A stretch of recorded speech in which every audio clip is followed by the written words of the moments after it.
Voilà. Pour donner plus de place, pour donner voix au continent africain aussi, je profite, je suis basé au Cameroun.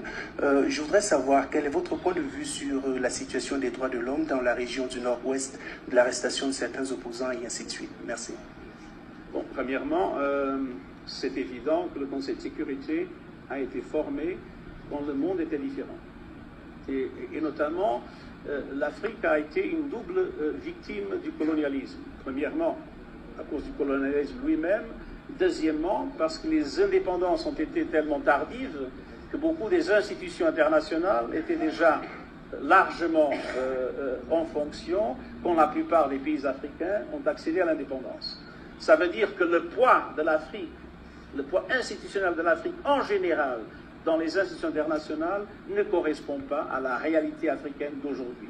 Et ça, c'est particulièrement vrai dans le cas du contexte du Conseil de sécurité.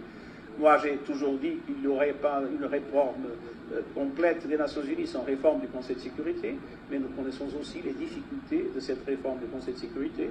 C'est évident que l'Afrique est aujourd'hui sous-représentée face à ce que le continent africain représente lui-même. Nous accompagnons avec beaucoup d'intérêt et préoccupation la situation que vous avez référée.